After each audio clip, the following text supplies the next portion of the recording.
Welcome to today's deep dive.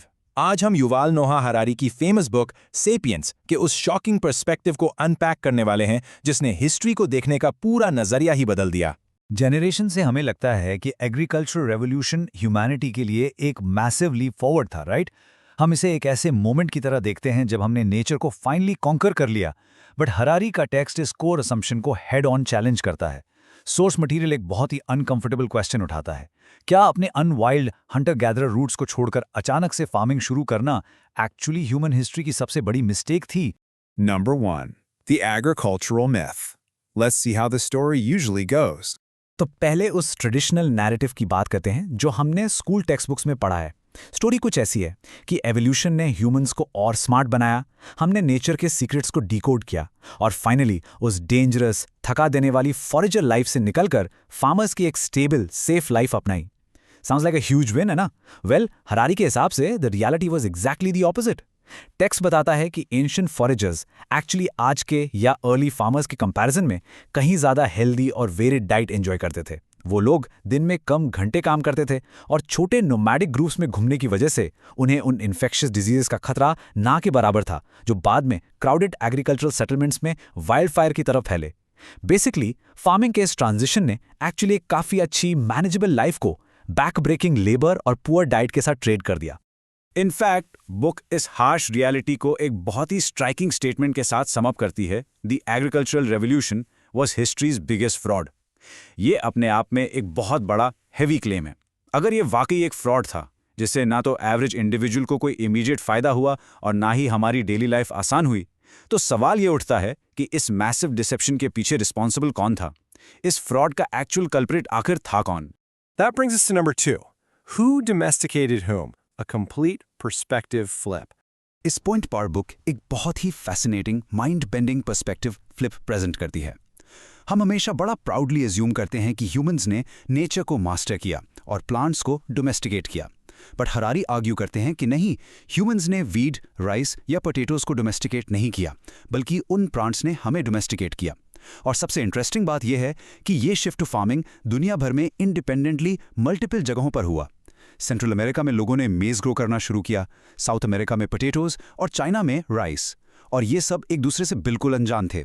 हर एक location में in specific plant species ने successfully होमो sapiens को मैनिपुलेट कर लिया।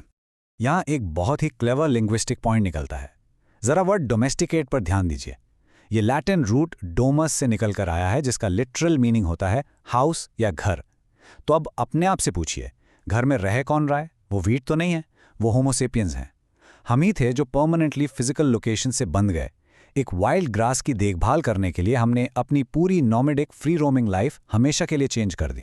जरा एक रियलिटी चेक लीजिए कि इस वीट ने हम पर क्या डिमांड्स रखी। वीट को जमीन पर रॉक्स बिल्कुल पसंद नहीं थे, तो सेपियंस ने अपनी कमर तोड़ तोड़कर फील्ड्स क्लियर किए। वीट किसी और प्लांट के साथ न्यूट्रिएंट शेयर नहीं करना चाहता था, तो ह्यूमंस ने धूप में वीट निकालने में अपने लंबे दिन बिताए। हमें उसे लोकस से बचाना पड़ा, इंसेक्ट से डिफेंड करना पड़ा और पानी के भारी बकेट्स ढूंढने पड़े। हमारी ह्यूमन बॉडीज इस लेवल के रेपिटेटिव, एग्जॉस्टिंग लेबर के लिए इवॉल्व ही नहीं हुई थी। हम तो पेड़ों पर चढ़ने और गजेल्स के पीछे भागने के लिए बने थे, दिन भर झुककर रॉक्स क्लियर करने के लिए नहीं। As a result in early farmers को स्लिप डिस्क्स, हर्नियाज और अर्थराइटिस जैसी ऐसी फिजिकल प्रॉब्लम्स फेस करनी पड़ी जो पहले एग्जिस्ट ही नहीं करती थी। 2.25 मिलियन आज ग्लोब पर वीट प्रिसाइजली इतने स्क्वायर किलोमीटर्स कवर करता है। 10,000 साल पहले यही वीट सिर्फ मिडिल ईस्ट की एक बहुत ही इनसिग्निफिकेंट सी वाइल्ड ग्रास थी। अपने सीड्स को दुनिया भर में स्प्रेड करने के लिए इसने ह्यूमंस को अपनी क्वालिटी ऑफ लाइफ सैक्रिफाइस करने पर मजबूर कर दिया और खुद एक मैसिव एवोल्यूशनरी सक्सेस अचीव कर ली। प्लांट के पर्सपेक्टिव से देखें तो ये एक ब्रिलियंट जीत थी, बट एक इंडिविजुअल ह्यूमन के लिए ये एसेंशियली एक मिजरी की लाइफ बन गई। And this takes us to number 3, the luxury trap, the core of how we got here. ये पॉइंट हमें इस एनालिसिस के सबसे क्रूशियल साइकोलॉजिकल कॉन्सेप्ट पर लाता है। अगर ये पूरी डील इंडिविजुअल ह्यूमन के लिए इतनी बुरी थी तो हमने इसे स्टार्ट ही क्यों किया? आखिर हम एग्रीकल्चर की तरफ ड्राइव क्यों हुए?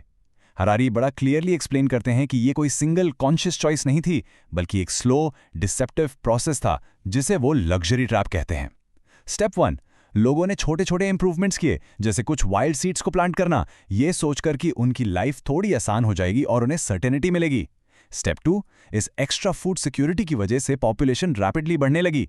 स्टेप 3, अचानक से फीड करने के लिए पहले से कहीं ज्यादा लोग थे, जिसने उन हार्ड अर्न्ड फूड सप्लासेस को तेजी से खत्म कर दिया। स्टेप 4, जब तक उन्हें रियलाइज हुआ कि वो एक बुरी लिमिटेड डाइट के लिए पहले से काफी ज्यादा मेहनत कर रहे हैं, उनकी पॉपुलेशन इतनी बढ़ चुकी थी कि वो मैथमेटिकली वापस उस पुरानी फॉरेजिंग लाइफस्टाइल पर जा ही नहीं सकते थे। The trap snapped shut. वापस मुड़ने का कोई रास्ता बचा ही नहीं था। सोर्स नोट करता है कि हिस्ट्री का एक बड़ा आयरन लॉ ये है कि लग्जरीज धीरे धीरे नेसेसिटीज बन जाती हैं और फिर वो अपने साथ बिल्कुल नई ऑब्लिगेशंस पैदा करती हैं। और ये एंशिएंट डायनामिक सिर्फ हिस्ट्री की बुक्स का कोई चैप्टर नहीं है, ये आज भी हमारी लाइव्स में उतना ही रेलेवेंट है। एक मॉडर्न वर्कर के बारे में सोचिए जो शांति से रिलैक्स करने का सपना देखकर एक extremely high stress corporate job लेता है, बट जल्दी उस अच्छी सैलरी की वजह से उन्हें बड़ा मॉर्गेज, फैंसी कार्स और एक्सपेंसिव वेकेशंस लेने की आदत लग जाती हैं। अब जो लग्जरीज ओरिजिनली लाइफ को आसान और एंजॉयबल बनाने के लिए थीं, एग्जैक्टली वही चीजें उन्हें और भी ज्यादा हार्डर, अनयील्डिंग वर्क के एंडलेस साइकिल में लॉक कर देती हैं। Moving to number 4, the impact on humanity. How agriculture rewired our entire world. अगर हम उस इंडिविजुअल फिजिकल लेबर से थोड़ा आगे बढ़कर देखें तो एग्रीकल्चरल रेवोल्यूशन का ब्रॉडर इम्पैक्ट आखिर था क्या? सोर्स मटेरियल डिटेल में समझाता है कि कैसे इस मैसिव ट्रांजिशन ने ह्यूमन सोसाइटी और हमारे एनवायरनमेंट को कंप्लीटली रीवायर कर दिया। हमने वाइल्ड इकोसिस्टम्स का पार्ट होना छोड़ दिया और अपने क्रॉप्स के लिए हाईली कंट्रोल्ड आर्टिफिशियल आइलैंड्स बनाने शुरू कर दिए। इसने ह्यूमन साइकी में एक कंप्लीटली नया साइकोलॉजिकल बर्डन डाल दिया, द फार्मर्स एंग्जाइटी। देखिए, फॉरेजर्स बेसिकली हैंड टू माउथ जीते थे, उन्हें उन चीज़ों की स्ट्रेस लेने की ज़रूरत नहीं होती थी जो बिल्कुल उनके कंट्रोल में नहीं थी। बट फार्मर्स, उन्हें तो आने वाले सालों और डेकेड्स के बारे में सोचना पड़ता था। वो बारिश पर डेस्परेट होकर डिपेंड रहने लगे। उन्हें पेस्ट और वीड से अपने क्रॉप्स को बचाना था और वायलेंस या चोरों से अपने ग्रैनरीज को हमेशा गार्ड करना था। ये इंटेंस आगे की सोचने वाली एंग्जाइटी और future obsessed stress human mind का एक परमानेंट हिस्सा बन गया। इस पूरे सिस्टम की सबसे बड़ी आयरनी और सबसे ज़रूरी पॉइंट ये है कि इस सारे एक्स्ट्रा फूड का मतलब आम लोगों के लिए आराम बिल्कुल नहीं था। इसका एक्चुअल रिजल्ट ये था कि 90% ह्यूमैनिटी टॉयलिंग पेजेंट्स बन गए, जो प्रैक्टिकली सुबह से शाम तक सिर्फ ज़मीन में मेहनत करते थे। जो सरप्लस फूड उन्होंने इतनी मेहनत से प्रोड्यूस किया, वो अल्टीमेटली एक बहुत ही छोटी सी 10% माइनॉरिटी यानी किंग्स, प्रीस्ट्स और एलीट्स के पास चला गया। इन्हीं पैम्परिंग सरप्लसेस ने उन massive palaces, grand Wars, art और मॉन्यूमेंट्स को फ्यूल किया जिसे आज हम ग्लोरीफाई करके हिस्ट्री कहते हैं।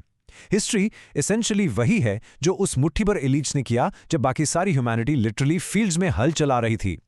Finally, number 5, victims of the revolution, the really dark side of domestication.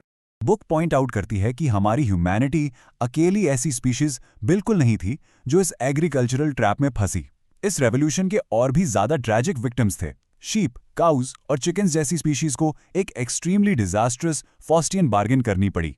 अगर आप एनिमल हिस्ट्री पर नजर डालें तो यहाँ एक अनब्रोकन कॉन्टिन्यूटी ऑफ सब्जुगेशन नजर आती है। एक तरफ हिस्ट्री की शुरुआत में एक एंशिएंट इजिप्शियन ऑक्स था जिसे जबरदस्ती हल चलाने पर मजबूर किया गया, और आज दूसरी तरफ एक मॉडर्न काफ है जिसे इंडस्ट्रियल बॉक्स में कन्फाइन किया गया है। टेक्स्ट स्ट्रांगली हाईलाइट करता है कि एंशिएंट टाइम से लेकर डायरेक्टली हमारी मॉडर्न फैक्ट्री फार्मिंग तक हमने इन एनिमल्स को लिविंग फीलिंग क्रिएचर्स की तरह नहीं, बल्कि ह्यूमन इंडस्ट्री को सर्व करने वाली मेरे बायोलॉजिकल मशीन्स की तरह ट्रीट किया है।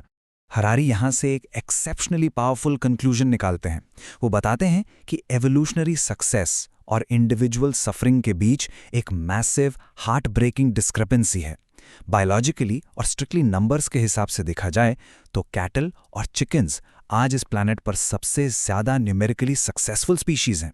दे are literally everywhere, but individually वो इमेंस अनइमेजिनेबल मिजरी झेलते हैं। एक रेयर वाइल्ड राइनोसरस जो अब एक्सटिंक्शन के बिल्कुल कगार पर खड़ा है, वो शायद एक कमर्शियली फैक्ट्री फार्म्ड काफ से कहीं ज्यादा सेटिस्फाइड और नेचुरल लाइफ जी रहा है। सिंपल शब्दों में, प्योरली एवोल्यूशनरी सक्सेस किसी के इंडिविजुअल सफरिंग का कोई कॉन्सोलेशन नहीं हो सकती।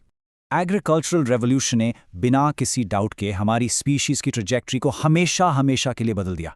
हमने एक फ्री रोमिंग लाइफ को एक्चुअली ट्रेड किया एक पॉपुलेशन एक्सप्लोजन और never ending life of labour के साथ। आज के इस विश्लेषण को रैप अप करते हुए मैं आपको सोर्स टेक्स्ट के एक बहुत ही प्रोवोकेटिव थॉट के साथ छोड़ना चाहता हूं। अपनी खुद की डेली लाइफ को जरा ध्यान से देखिए। जब आप अपने उस एग्जॉस्ट करने वाले डेली कम्यूट में ट्रैफिक में फेज होते हैं या अपने नए कन्वीनियंसेस और एक्सपेंसिव लाइफस्टाइल को अफोर्ड करने के लिए लेट नाइट तक काम कर रहे होते हैं, तो एक बार अपने आप से जरूर पूछिए, आप करंटली अपने ही बनाए हुए एक मॉडर्न लग्जरी ट्रैप में फर्मली फेज हुए हैं? सोचिए इस बारे में। आज की इस डीप डाइव में मेरे साथ जुड़ने के लिए शुक्रिया।